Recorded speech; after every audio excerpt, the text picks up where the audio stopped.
দুষ্টু পাখি।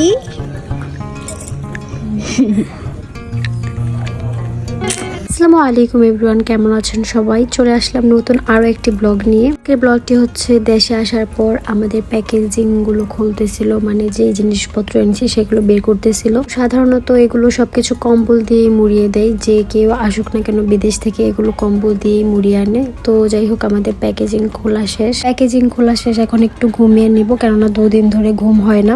সকালবেলার দৃশ্যগুলো দেখাবো, গ্রামের দৃশ্যগুলো। এই তো সকালবেলা ঘুম থেকে উঠে গেলাম, তখন বাজে আনুমানিক প্রায় 11টা। এই তো জানলা দিয়ে বাহিরের দৃশ্যগুলো দেখা যাচ্ছিল। গ্রাম কিরকম টাইপের হয় সেটা তো আপনারা জানেনই। আর আমার শ্বশুর বাড়ি একদম গ্রামের মধ্যে। আমরা হচ্ছে গ্রামের মানুষ, আমার বাবার বাড়িও গ্রামে, আমার শ্বশুর বাড়িও গ্রামে। আমরা গ্রামেই বড় হয়েছি। গ্রামের প্রাকৃতিক সৌন্দর্যগুলো একদম মন করার মতো হয়। তো এই তো আমার মেয়েটা দেশে এসে অনেক বেশি খুশি, সে বড়ই খাইতেছিল। খেতে তো পারে না, কয়েকটা দাঁত উঠছে, ওইটা দিয়ে শুধু কুটকুট করে আর একটা জিনিস হাতে নিয়ে বসে থাকে। হাজবেন্ডকে রেখে চলে আসছে, যে কারণে মনটা ভীষণ খারাপ লাগতেছিল। আমার মেয়েটাকে দেখলে একটু মনটা শান্তি লাগে, কিন্তু আমার হাজবেন্ডেরও তো তাও না, জন্য তার বেশি খারাপ লাগতেছিল। সে শুধু কান্না করতেছিল। আর এই হাত থেকে বড়ইটা পড়ে গেছে আমার মেয়ে। শাশুড়ি মা নাস্তার জন্য ডাকতেছিল, এখন গিয়ে নাস্তা করে নিব।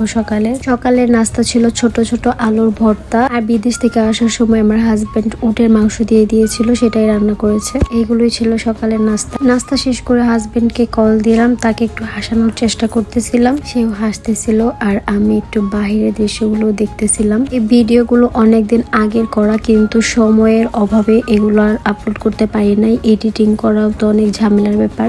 এই ছোট রাস্তাটা আমার শ্বশুর বাড়িতে ঢোকার রাস্তাটা একদম মেইন রাস্তার সাথে। এখান দিয়ে ছোট ছোট গাড়ি আসতে পারে। আগে বড় অটোগুলো আসতে পারতো, কিন্তু এখন আসতে পারে না, কেননা সুপারি গাছগুলো বড় হয়ে গেছে সেজন্য। এই তো আমার একটা বাবা খেলা করতেছিল। এটা হচ্ছে আমার ননদের ছেলে, মাশাআল্লাহ বলবেন সবাই। আর একদম ছোট বাচ্চাদের ফেস দেখানো একদমই উচিত না, যে কারণে আমি ফেস রিভিল করছি না। দেখেন শুকনা গাছের মধ্যে কি সুন্দর একটা লাউ হয়ে আছে, মাশাআল্লাহ।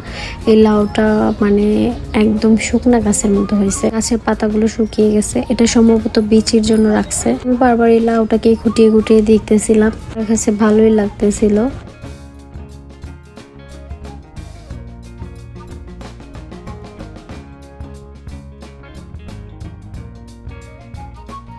এখন এখানে একটা মাচা আছে, যেটা দেখাচ্ছি না। এই মাচার মধ্যে বসে বসে আমি ভিডিও করতেছিলাম। এখানে বসে বসে মূলত আমি আমার হাজবেন্ডের সঙ্গে কথা বলি। ওনার রুমের ভিতরে একদমই নেট পাওয়া যায় না, অনেক নেট প্রবলেম করে রুমের ভিতরে। গ্রামাঞ্চলে কিন্তু নেটের প্রবলেমটা অহরহ হয়ে থাকে।